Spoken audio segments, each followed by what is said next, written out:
may ginawa ako doon dati nasa Makati rin ako. Ano nga ba yung Greenbelt ba yun?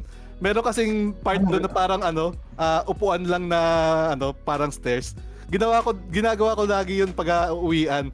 Doon lang ako kasama yung mga ibang galing sa trabaho, nakaupo lang tapos natulog lang na nakaganyan, mga 1 oras, 2 oras. So pag time na, sige, lakad na ako pabas.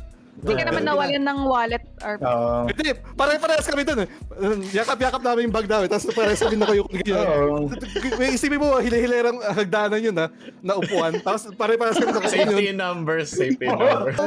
Ganun gawain yung mga ibang trabahador dun eh. Kasi nga, imbis na mapagastos ka lang, upo ka na lang, tulog ka na lang saglit, ganyan. Ay, oo. Wala. Isa pa yung sa Makati, yung overpass, yung may telos, yung papunta sa Taguig, sa BGC. Yung overpass na yun, yung malapit sa Makati Ave, tapos malapit sa SM Makati. Yung overpass na yun, extension siya ng pila. So umaabot yung pila sa overpass, nagiging pila na rin siya. Grabe. In-expect ko din sa MRT, yung pila pataas, tapos meron pang pababa, naakyat ulit. Doon sa same na stair. Akala mo maakyat ka lang para para ka lang nag-exercise kasi bababa ka ulit. Bababa ulit. Worst ko dun sa na bus experience sa Makati talaga. Yung pila nawawala. Kunwari kumurap ka lang, tapos nawala yung nasa harap mo. Tapos bigla mo sisingit na. Wala na.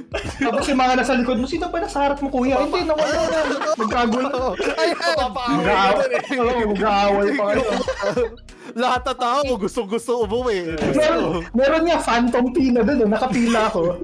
Tapos isang hila na kami, mga siguro 15-20 kami nakapila. Tapos biglang may naglakad na MMDA siguro. Sabi niya, ay ma'am sir, hindi pwede dyan yung pila, doon tayo sa likod. Bagsak yung mukha naman. Nakatayo lang kami doon na mga 30 minutes mahigit na, wala lang palang pila.